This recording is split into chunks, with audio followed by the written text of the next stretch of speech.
Hey, Mr. Sams, you got the breakfast of champions, I can tell. Coffee and cookies. Cookies. Cookies is the breakfast of champions. I made these with my kids the other day. Nice. Yeah. That's very cool. You could make those things with your kids. They got raisins in it. Actually, that's I got something healthy in there. Oatmeal raisin cookie, man. Raisins. There you go. You don't want to know how much butter's in these, though. A lot, I bet. Yeah, okay. Okay, so today, folks, we want to just do some more stoichiometric problems. Problems with stoichiometry. Yeah, that was a mouthful. Yeah, well, you're trying to, yeah. So, first of all, I think before we do that, should we do a little cool experiment? Let's do that. So let's burn some propane. What do you think? I'm always up for burning stuff. Let's burn in the morning. You know, it is 5 degrees outside. It's stinking cold this morning. It took me 15 minutes to scrape all the ice off my car. Yeah, you should get a garage. Yeah. Yeah, I used to have one. Now, now it's a bedroom for my Yeah. children. Okay, it was 5 degrees this morning here at Woodland Park. Hey, let's do that demo. Okay. Alright, I got my propane torch here today, and what we're going to do is we're going to burn a little bit of this propane, and then we're going to use some stoichiometry, and we're going to figure out how much carbon dioxide I produced in this reaction. So in order to figure out how much propane I burned, I need to weigh my torch first. Okay, so put it on here. Looks like it's 286.5 grams. Alright, now I'm going to turn this on. And hopefully I can get it lit as soon as the gas turns on. Otherwise, there we go. Otherwise the mass that went down wasn't going to be that was burning. So we'll crank it up a bit. Ah, yes. So what's happening to the mass of the gas in the torch now? Well, the mass in the container is going down because it's obviously coming out and burning. It's reacting with the oxygen in the air. It's producing water vapor and carbon dioxide gas. We want to figure out how much carbon dioxide we're producing. All right, so let this burn for a few more seconds. And we'll reweigh it.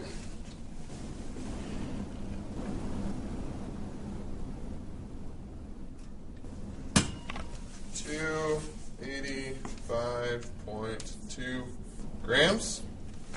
So what do we do now? So if we just subtract the masses, then we can get the mass of propane that was burned. So we burned 1.3 grams of propane in that process. So we can go do some stoichiometry now and figure out how many grams of carbon dioxide we produced. Let's do that. I like fire. That was cool. Well, let's actually do the problem here. Okay, let's work it up. Okay, now what's the first thing we always have to start with, Mr. Sams? We definitely have to have a balanced equation first. Yeah. Well, so you had that propane in the tank. So that's C3H8. And we react that with Oxygen in the air. Oxygen in the air. And that's O. It's just O2. Oh, yeah, man, that's one of those Brinkelhoffs, Magic Sevens. And of course, that produces two things. What? Oh, my mouthful. Well, I'll tell them, Marty. Carbon dioxide combustion reactions always produce the same two things: carbon dioxide and water. Okay, so we got a balanced equation. We're good. Yeah, we will. Do we have a balanced equation? Oh, we got to balance it. Yeah. Hey, it's the CHO2 rule, remember? CHO2. All right, so I got to put a 3 here. Do carbons first. Hydrogen, I got 8 hydrogens, so I'm going to put a 4 there. Now what do I do? Count our oxygens on the right. So I got 6 here. And 4. And 4. That's 10. So it's a 5 here. Yep. Okay, we're good. So now what do? We write down? Write down what we know. Yeah. And put it underneath the thing that we know. 1.3 grams of propane. What are you trying to find? We're trying to find question mark grams of CO2. So how many grams? So it's a gram to gram problem. It so is. I think we should use our Mole map. mole map. Okay, let's go to our mole map. So we're The going land of the mole. You rock, Mr. Sam. I know. So we're going from grams to grams. So to go from grams to grams, you go through the molar mass. And then you go through the mole ratio, and then you have to go through the molar mass again. But it's not the same molar mass Nope. because it's a different chemical. Other substance. All right, let's start with what we know. All right. 1.3 grams of C3H8. Hey, folks, one thing I want to just very emphasize, something like that, is I want you to emphasize. You must write this down, guys. If you are not copying the examples down, working this out with your calculator, then you're going to just hurt yourself. Yes, practice. Practice makes perfect. All right, so we want to go to the perfect practice. Okay, is that we want to go through the molar mass here, right? So the molar mass of C3H8, we're going to say grams of C3H8 in 1 mole of C3H8. Okay, to do this now, what we need to do is we need to figure out what is the molar mass of C3H8. So on my calculator, there are P3? What Where's that P? There's 3 times 12. The weight of carbon is 12 plus 8 plus times 8. 1. I want to say 8, Yeah.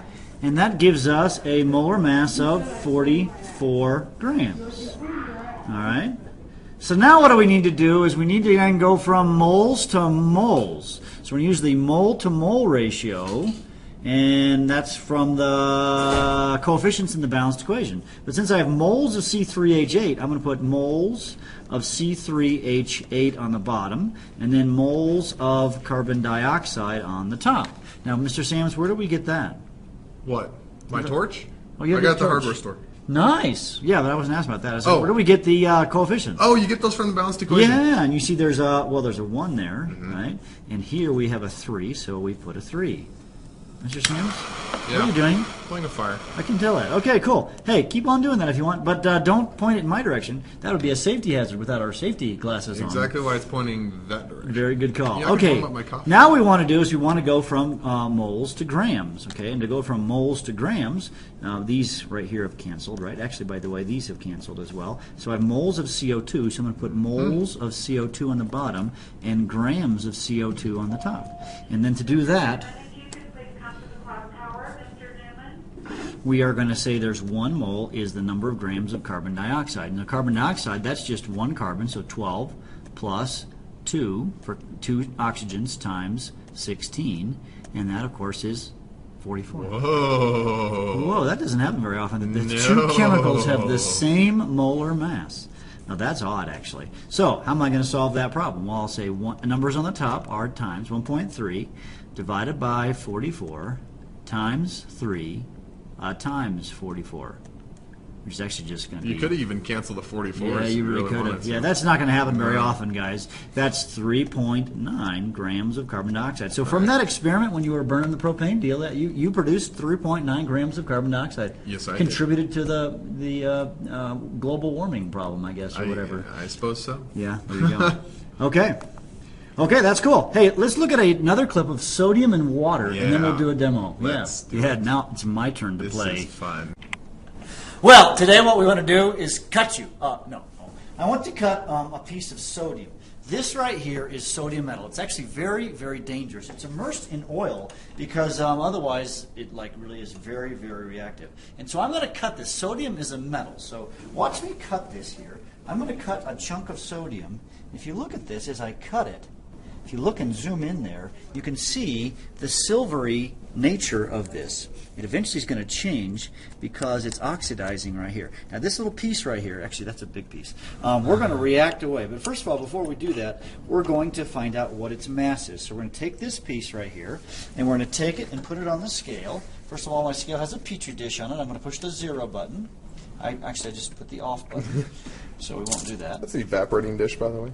Is that an evaporating dish? It That's is. right. It's an evaporating dish. I knew that. And let it 0 out, and I'm going to push the piece of sodium on there.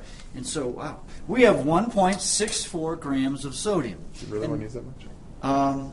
It'll be all right. Okay. We'll stand back, though. And then we're going to react it in just a container filled with water. And then we're going to predict how many liters of hydrogen gas it'll produce at STP. Cut.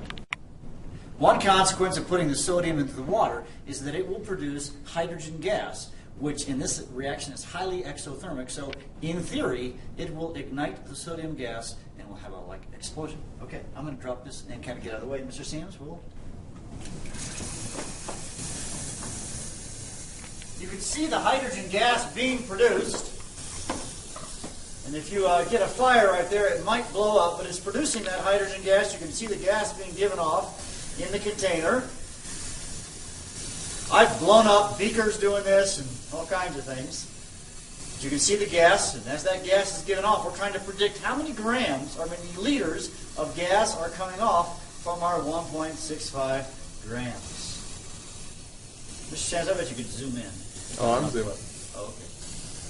Now see how it kind of rocks across there? That's kind of cool how it does that. It's just walking across the deal there. getting very hot. If that had been hot water, it would have ignited right away. It looks like it's not going to. Wow. Did I ever tell this story about my science teacher who took a big chunk of sodium? No, I better not tell you that story. Anyways, it was not a good thing. Lots of trouble. All right, so you can see the idea is that there's hydrogen gas given off, and we're going to predict now how much hydrogen gas came. Yeah, okay. So we had 1.65 grams of sodium that reacted. It's kind of a bummer it didn't explode, but oh well. Sometimes it does. It's kind of old. So first thing we need to do is write a balanced reaction. That's sodium really a good idea. is Na plus water. Let's call it HOH. Yeah, it's a lot easier if you look at it as HOH here, guys. This is a what type of reaction? That's a single replacement reaction. See, the sodium is going to react with the hydroxide. You could look at the table to see if activity series, if it's going to react, but we don't really need to do that because, well, we saw it react. Yeah. So the sodium is going to get together. He's competing with the hydrogen for the girl, as we like to say. So you're going to make NaOH. Now, the reason I know it's NaOH, pardon me, is Na has a charge of +1 and hydroxide is -1. You still have to play the charge game when you're building this product right here, but it is 1 and 1, so it cancels out. Plus hydrogen. Now, watch this. Hydrogen has a 2 in it because, of course, it's H2. It's one of the Brinkelhoffs. Is that a balanced equation, Mr. Hans? It is not. I don't believe so. I've got 2 hydrogens. Actually, when you think of the hydroxide, think of the hydroxide as 1 unit, and the hydrogen gas kind of related to this. So if I put a 2 right here, that's like 2 hydrogens. That was canceled for that. Yeah, but then there's 2 hydroxides. Then that gives me 2 hydroxides, so to put a 2 there. Yep, and then that's 2 that sodiums. messes up and gives me 2 sodiums. There you go. it is. Perfect. Now, so what do I have? Write down what I know. 1.65 grams of sodium. And the question was here, how many liters of hydrogen gas are formed at STP? Yep. Now we live here in Woodland Park, Colorado, and it is never at STP. No, it's pretty close to the standard temperature today. Yeah, that's true. Yeah, but not Actually, just it's colder than standard temperature today. Yes, definitely. But we're going to pretend that we were at sea level on a cold day. Okay. Okay, so let's start with what we know as a fraction over 1. Actually, let's look at the mole map. All right. Yeah, Let's okay. do that. So we're going to go from grams to liters liters down there. So we just have this fraction, this fraction, and this fraction to deal with, okay? All right. Molar mass, mole ratio, 22.4. Let's So do it. 1.65 grams of sodium over 1. Okay, so the molar mass of sodium, you look on the periodic table. Grams Na to 1 mole Na. This one we don't have to do any kind of math. We just look on the periodic table. Yeah, it's and 23. this is 23. Is it 23 point something? So on the periodic table, Yeah, it's that's 23. 23.0. You want to go to the nearest decimal, but it's 20.30. Yeah. So now we're going to go to mole to mole, right? Yep. And so I can say moles of Na. The grams of Na cancel here. The moles of Na, and then the And we're going moles to of hydrogen. And there's 2 moles of sodium. That's from the 2 in the balanced equation, and 1 mole of hydrogen. There's no number in front, but of course that number would be a 1. Now the moles of sodium cancel, and now we want to go one more step, and we can say 1 mole of hydrogen. Now where would we go? We're going to liters, so we're going to So- use that 22.4 So thing. there's 22.4 liters of hydrogen there. And now we've got it done. Now we just have to simply put the times ones on top and the divides on the bottom. So let's turn my calculator on. And I can say 1.65 divided by 23 divided by 2 times 22.4. That's my answer. There it And I is. get, we produced 0.8, probably 3 3 digits, sig figs, 803 03 liters of hydrogen gas. That was not too hard, is it? No. So that's how much we produced while Yep. that thing was fizzing. Yeah, so that's, I don't know, that's probably roughly the volume of my coffee mug here. Maybe not. This is probably a little less than that. Yeah, but something like yeah, that. right around here. So if we could have collected it somehow, Yeah. although that would have been dangerous. Well, So we that didn't would do have been that. kind of fun, though. Could have lit it on fire and turned it back into water. Yeah, that would have been cool. Okay. Well, now we don't have any other cool demos, but we are going to just do some more examples for you, so you make sure you get some And ideas. I may disappear because I have to go teach class here in a few minutes. So Oh. if you see me just magically disappear, that's where It's I'm because Mr. Bergman's going to be on Carl then. Okay. So let's go ahead. Here, I've given you a balanced equation. This is a little easier almost. Start with a balanced equation. Guess what you're going. Hey, it's already there. We're going to recopy it though. Okay, you give us some room to work with. 2KClO3, yeah. Turns into 2 KCl's plus 3 oxygen. So if we have 5.67 liters of oxygen, We're going to assume STP here, by the way. at STP, so this would be at STP, It says how many molecules of KCl. It's really not molecules. Yeah, not really molecule. Formula units is really the correct Yeah. term for that. But yeah, let's Let's just just figure say out how many of them. particles. We'll call it Yeah. particles. Yeah. So how many particles? So we're going from here to here. Now that's going from a product to a product. Is that legal? That is. You It can doesn't go matter. anywhere to anywhere from anywhere in a balanced equation. Does Yeah. not matter. All right, so we'll write down what we know as a fraction over 1. Notice one thing I'm doing, 5.67 liters of O2. I do Yep. not just write 5.67. I also do not just write 5.67 liters. I write 5.67 liters O2. Yes. Tell us what you have and how much you have of it. No naked numbers. A No, number not must have a even partially unit naked ones. and a chemical. All right. Yes. So then I'm going to say We're talking full Victorian garb here, covered neck to Nice. ankle. Hey. No showing wrists. My students, they don't do that. No showing ankles. In the summer, you just can. They don't wear enough at all. Yeah, I don't Yeah, know. Okay, I'll bet you do that. All right, where am I at? Liters of oxygen to moles of oxygen. So I'm going to say 1 mole is 22.4 liters.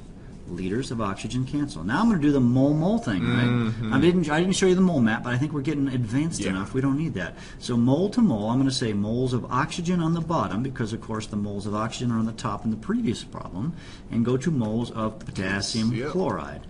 And that's because, yeah, so this will be a 2 and this is a 3 from the balanced equation.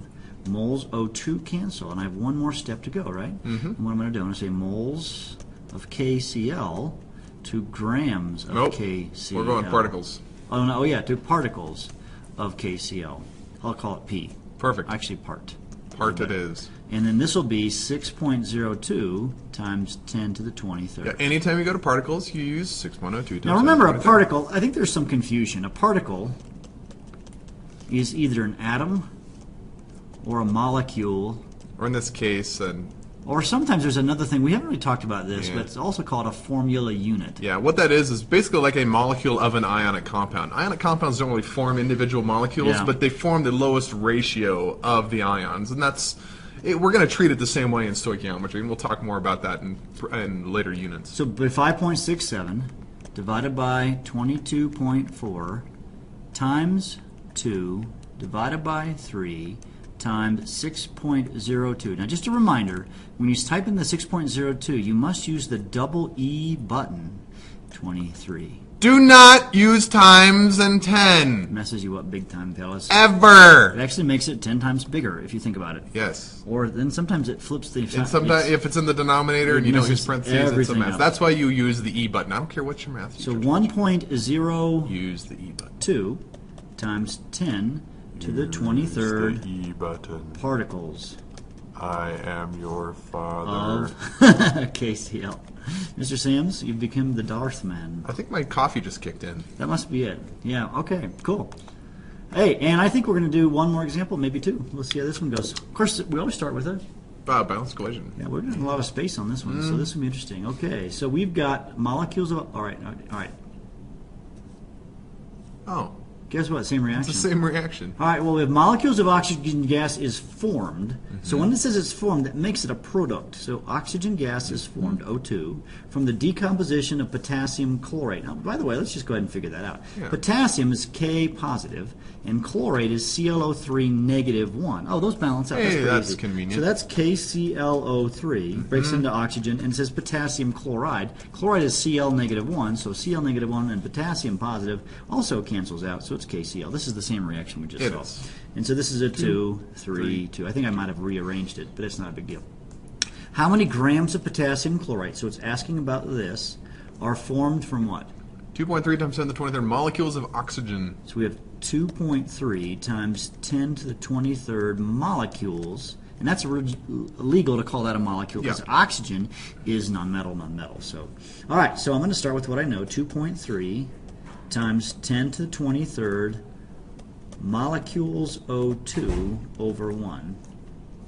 Okay, and then I'm going to say 6.02 times 10 to the 23rd molecules O2 to 1 mole O2. Everybody seeing that? I want to get the molecules of oxygen to cancel. Now what's the next step? Now we got the mole ratio step. So it's 2 to 3. Yeah. But I'm going to Oxygen goes in the bottom. 3 moles of oxygen to 2 moles Potassium chlorate. KClO3. Hey guys, remember when we were all picky about chlorates, chloride, all that stuff? Yeah. And you're like, oh, what difference does it make? This is the difference that it makes. They're two Good different point. substances in the same reaction, so do not get them confused. Now I want to go to grams. So I'm going to say moles of KClO3 to grams. Do you know the mass of that? I do. Wait. I think I remember. KClO3. Is it 122? It's 122.5, but yeah, pretty good, Mr. Simmons. Yeah. But just for fun, it's going to be 39. That's the mass of potassium, plus 35.5, the mass of the chlorine, plus 16 times 3, and of course that's what. Look at that! I'm 120. becoming a real chemistry teacher. Mr. Sims, I you know are the molar amazing. mass of potassium chlorate almost. So now I'm going to type it in 2.3 EE. Did I say that good? Wow, that scared me. I just 23. about jumped. I know you were pretty. They saw that on the video. You didn't jump at all. 6.02. That's right. We have a camera. Hi, guys. EE. That wasn't quite as obnoxious. As 23. the first. Oh, you missed. I missed. How do I back that up? Delete button right there. Delete. All right. Okay. What was that again? EE. There we go. Thank you. 23 times 2 divided by 3 times 122.5 gives me a grand figure of 31.2 grams of KClO3. So, if I wanted to produce that many molecules of oxygen, I would weigh out 31.2 grams of KClO3, and I'd heat it up, and I would get it. You were good. Yeah, actually, we didn't put one thing here. This reaction is heated up, so you put a little triangle there. Okay? I think we're done. I think that's it. So, hey, that's how you do these I problems. didn't You have to need disappear. lots and lots and lots of practice. And you will get lots and lots and lots of practice in class. And so